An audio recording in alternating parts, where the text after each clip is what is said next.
ভারতের ইতিহাস ও ভূগোলের পরতে পরতে এমন সব রহস্য ছড়িয়ে আছে যা আধুনিক বিজ্ঞানকেও মাঝে মাঝে অবাক করে দেয়। কুলধারা, অভিশপ্ত গ্রাম, রাজস্থান। প্রায় ২০০ বছর আগে এক রাতেই এই গ্রামের কয়েক হাজার মানুষ উধাও হয়ে গিয়েছিল। লোককথা অনুযায়ী গ্রামের সম্মান রক্ষার্থে পালিওয়াল ব্রাহ্মণরা গ্রামটি ত্যাগ করার সময় অভিশাপ দিয়ে গিয়েছিলেন যে এখানে আর কেউ কোনোদিন বসতি গড়তে পারবে না। আজও গ্রামটি জনশূন্য এবং পর্যটকদের জন্য সূর্যাস্তের পর সেখানে থাকা নিষিদ্ধ। রূপকুণ্ড, কঙ্কাল হ্রদ, উত্তরাখণ্ড। হিমালয়ের ১৬,০০০ ফুট উচ্চতায় অবস্থিত এই হ্রদটি বছরের বেশিরভাগ সময় বরফে ঢাকা থাকে, কিন্তু বরফ গললেই বেরিয়ে আসে শত শত মানুষের কঙ্কাল।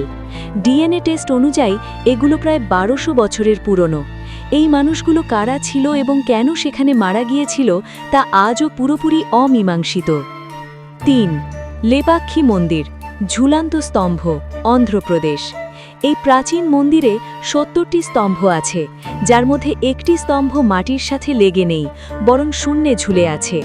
স্তম্ভটির নিচ দিয়ে পাতলা কাপড় বা কাগজ অনায়াসেই গলিয়ে দেওয়া যায়। ব্রিটিশ শাসনামলে ইঞ্জিনিয়াররা এটি সরানোর চেষ্টা করেও এর রহস্য উদ্ঘাটন করতে পারেননি। ৪. জাটিঙ্গা, পাখিদের আত্মহত্যার গ্রাম, আসাম। আসামের এই গ্রামে প্রতি বছর সেপ্টেম্বর-অক্টোবর মাসে কুয়াশাচ্ছন্ন রাতে শত শত পাখি আকাশ থেকে নিচে পড়ে মারা যায়।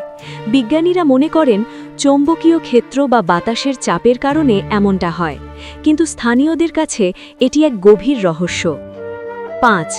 কোডিলিহি, যমজ শিশুদের গ্রাম, কেরালা। কেরালার এই ছোট্ট গ্রামে সারা বিশ্বের তুলনায় যমজ অর্থাৎ টুইন্স জন্মানোর হার অনেক বেশি। সাধারণত ১০০০ জনে ৪ জন যমজ হয়, কিন্তু এখানে সেই সংখ্যা প্রায় ৪৫ জন। চিকিৎসকরা আজও নিশ্চিত নন এর কারণ জিনগত, জলবায়ু নাকি খাবারের প্রভাব। ৬. কোণার্ক সূর্য মন্দির, ৫২ টনের চুম্বক, ওড়িশা। শোনা যায় একসময় এই মন্দিরের চূড়ায় ৫২ টনের এক বিশাল চুম্বক ছিল, যা সমুদ্রের জাহাজগুলোর কম্পাসকে এলোমেলো করে দিত। সেই চুম্বকের আকর্ষণে মূল বিগ্রহ নাকি শূন্যে ভেসে থাকত।